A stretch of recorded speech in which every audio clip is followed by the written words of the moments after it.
Bonjour à tous, ravi de vous retrouver dans un nouveau JT des Voironnais.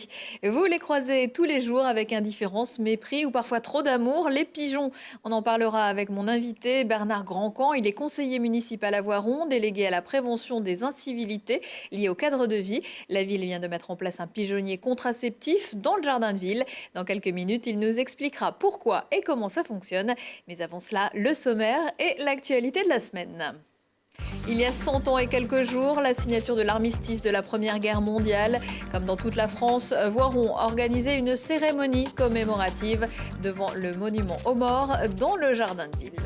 Pour la 662e foire, la foire de la Saint-Martin a tenu toutes ses promesses et même plus. Une édition exceptionnelle puisqu'elle avait lieu une fois n'est pas coutume, un week-end. Et puis dans l'agenda, la nouvelle édition du Festival international du cirque qui aura lieu le week-end prochain à la Brunerie.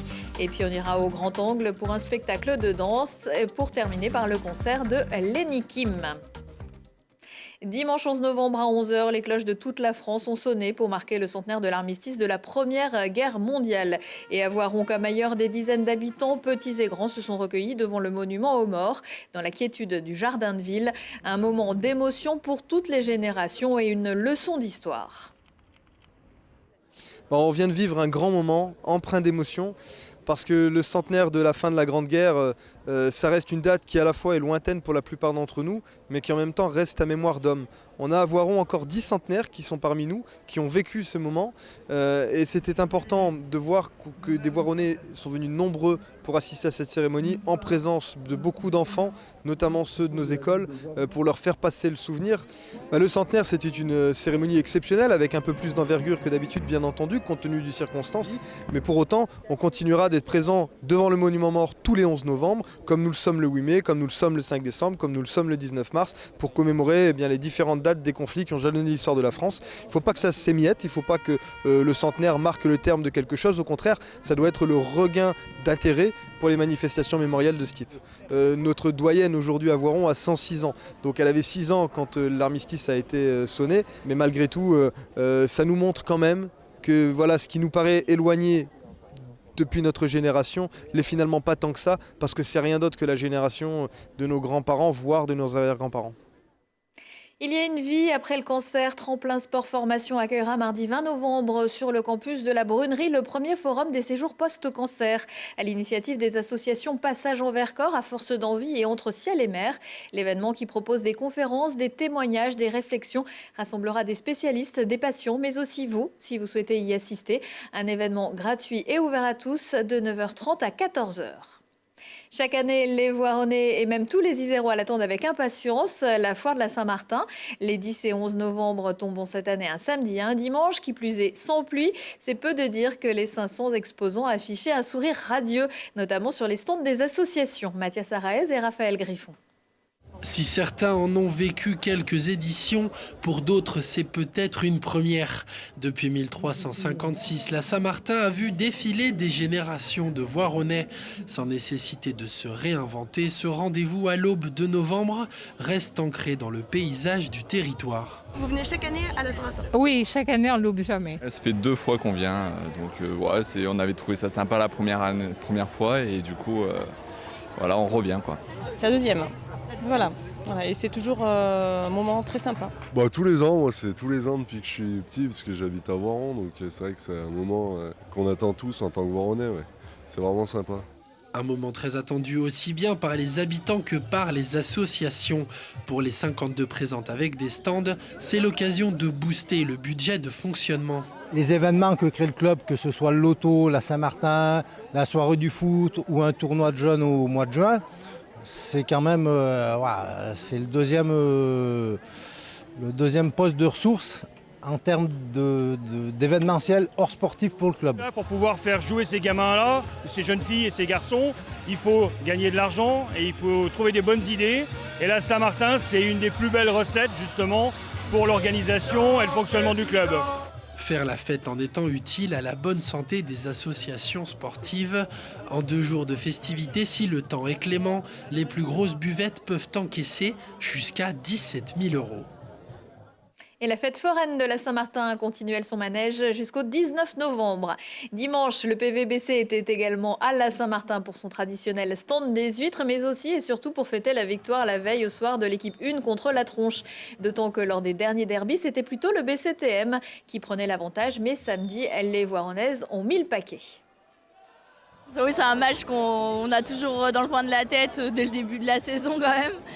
Voilà, on sait qu'il va y avoir du monde et puis au vu des derniers derbys qui étaient passés, on avait quand même un peu de regret quoi, donc on voulait bien se rattraper. C'est le genre de match qu'on attend un peu toute la saison et très heureuse parce que on le remporte, on fait un très gros match, on n'est pas passé à côté, donc vraiment voilà, je sais pas si c'est l'effet Saint-Martin, mais en tout cas très heureuse ce matin d'avoir cette victoire en poche. Un peu de repos bien mérité pour le PVBC avant la réception le 24 novembre de Villeurbanne. Beau week-end pour les clubs isérois puisqu'en fédéral de rugby, Voiron s'est imposé facilement samedi dernier 40-7 face à Bellegarde-Coupy. Le Sauve recevra en voisin le club de Vinay dimanche 18 novembre à 15h au stade Géo-Martin.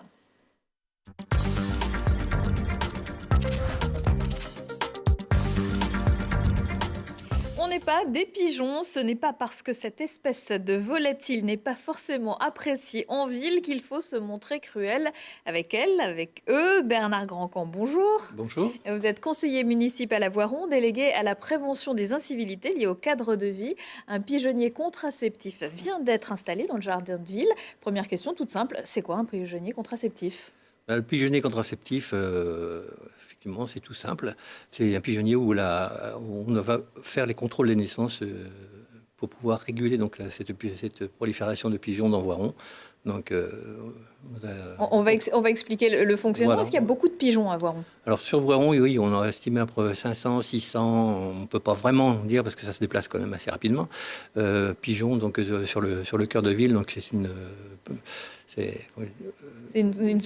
capacité, voilà, ouais, une somme importante. Est-ce qu'en plus ils se reproduisent Alors assez c'est une rapidement. reproduction relativement rapide parce qu'un couple de pigeons donc pond un couple, la femelle pond deux œufs par couvée à raison de 5 à 6 couvées par année.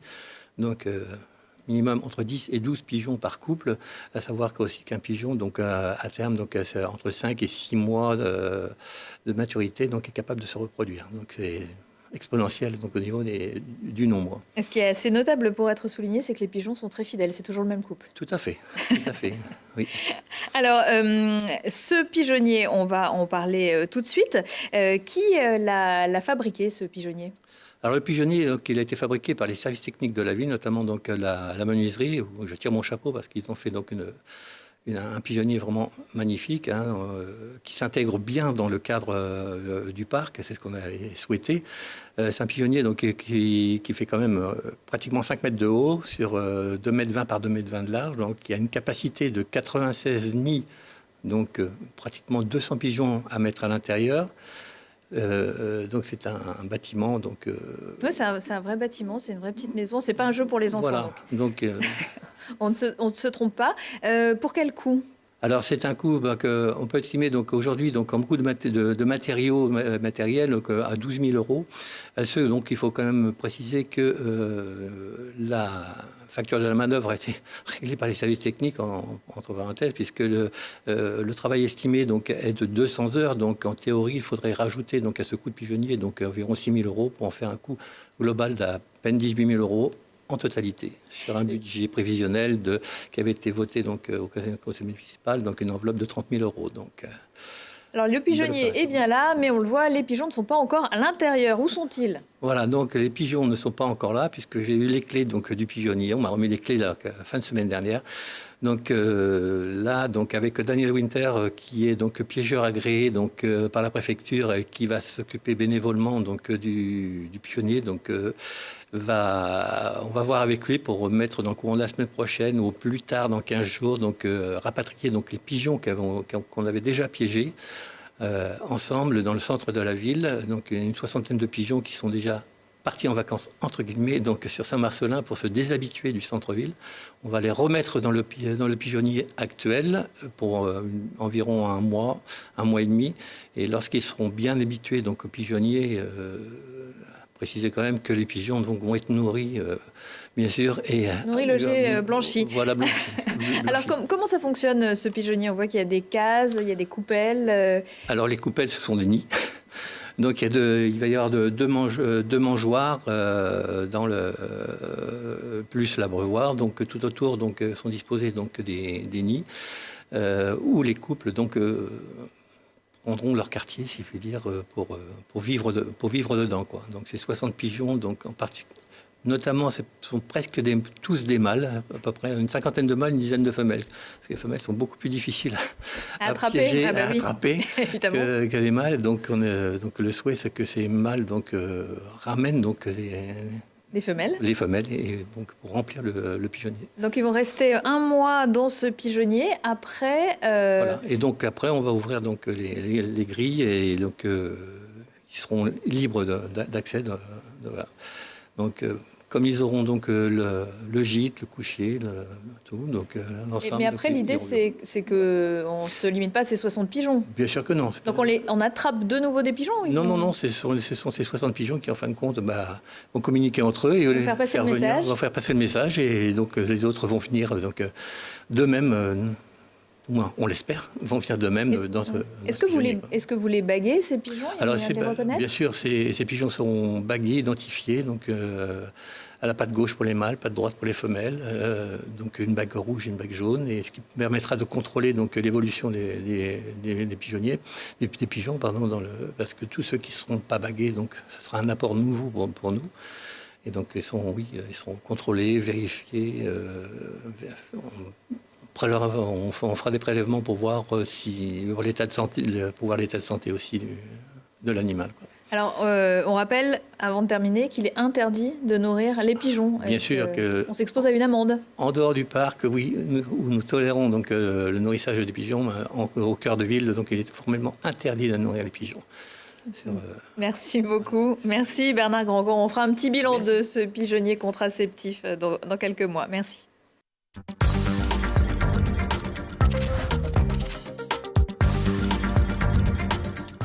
Quel cirque! La Brunerie à Voiron accueille du 15 au 18 novembre la 17e édition du Festival international du cirque. Ce sera la dernière édition à Voiron, mais un final en apothéose puisque selon l'organisateur Guy Chanal, au moins 10 numéros sur les 22 présentés méritent l'étoile d'or cette année, comme le Russe Jigalov, meilleur clown du monde, des acrobates chinois ou le trapéziste français Arthur Morel.